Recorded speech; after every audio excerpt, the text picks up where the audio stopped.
성도 여러분 안녕하십니까? 이제 모세 오경의 마지막인 신명기에 대한 개관이 되겠습니다. 신명기라고 하는 것은 한자로 말하면 되풀이 신자를 사용해서 하나님의 율법과 계명을 되풀이해서 자세히 기록한 책이라는 뜻을 담고 있습니다. 출애굽 광야의 지도자였던 모세의 마지막 유언격이며 설교가 담겨져 있습니다. 과거에 하나님 주신 은혜를 회고하고 또 현재 그들이 지켜야 할 하나님의 말씀에 대한 해석과 나아가 가나안 땅에 살면서 하나님의 약속을 지키는 자에게 주실 축복의 말씀을 담고 있습니다. 오로지 하나님만 섬길 것을 그는 명령하면서 하나님의 말씀에 순종하는 자에 따르는 축복과 불순종하는 자에 따르는 저주를 강조함으로써 하나님을 더 가까이 하게 하려고 하는 그런 호소력이 짙은 설교를 하고 있습니다.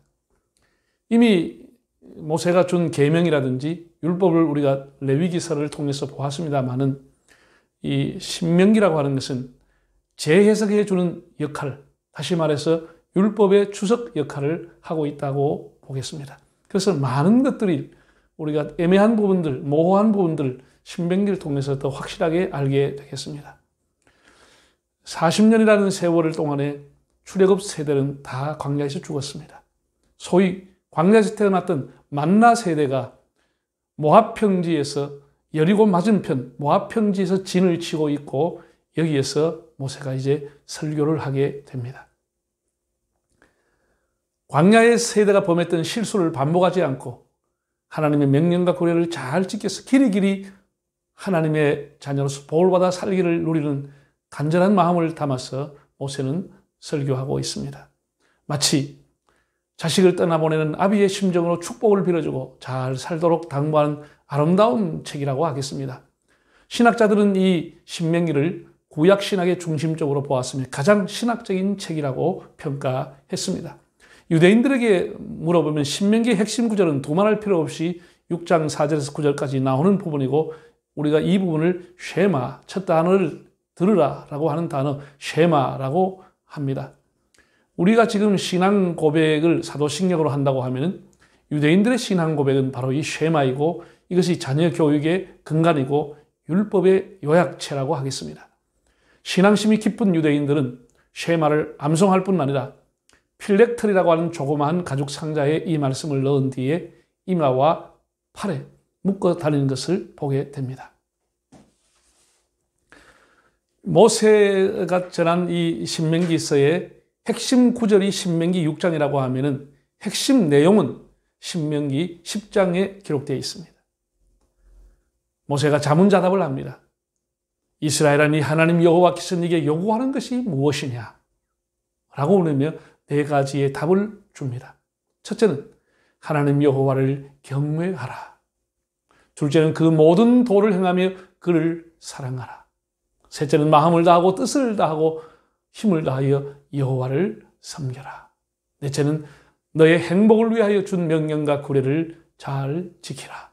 이렇게 모세가 이스라엘 백성이 준 네 가지의 영적인 원리, 즉 사영리가 신명기의 핵심 내용이라고 하겠습니다.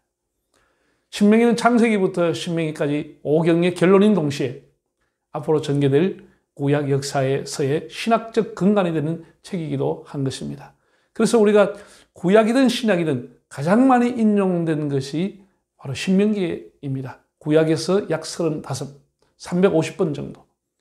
신약에서도 200번 정도가 신명기의 내용을 인용하고 예수님께서 그 사탄의 유혹을 3번이나 물리친 것은 다 신명기의 내용을 인용을 했습니다. 또 서기관 중 한 사람이 율법 중에 첫째가 무엇이냐고 물었을 때 예수님께서 하신 대답도 신명기의 대답을 했습니다. 네가 마음을 다하고 뜻을 다하고 힘을 다하여 하나님 여호와를 사랑하라. 쉐마절을 인용한 겁니다. 신명기는 한 분 하나님, 한 백성, 한 성전, 한 여호와가 택하신 장소, 즉 성전을 강조합니다. 가나안 민족들처럼 다신을 믿지 않기 때문에 유일신이기 때문에 많은 신전이 필요하지 않다고 보며 중앙성전, 하나님의 성막 하나만 주장하고 있습니다. 예배 장소의 단일날을 주장하는 것입니다. 고대 근동의 신들은 주로 일관성이 없고 변덕이 심하기 때문에 그 신을 섬겼던 신자들은 늘 불안한 상태에 있었습니다. 신이 변덕을 부리기 때문에. 그러나 이스라엘의 하나님은 명확하게 뜻을 밝히고 무엇을 지켜야 할 것을 요구하시기 때문에 그것은 우리에 대한 자비요, 우리에 대한 은혜라고 생각합니다. 하나님에 대한 사랑에 대한 신학도 잘 나와 있습니다. 하나님이 먼저 이스라엘을 사랑하셨다고 하는 것을 강조하고 있습니다. 이스라엘을 선택하신 것은 그들이 자격이 있었기 때문이 아니라 하나님이 그들을 사랑하셨기 때문이라 라고 말씀하고 있습니다. 이제 여러분께서 우리 온 세계 역사를 통해서 가장 위대한 탁월한 설교 강사인 이제 모세의 설교를 들으면서 많은 보석과 같은 메시지를 발견하면서 큰 은혜를 받는 시간이 되시기를 바랍니다. 감사합니다.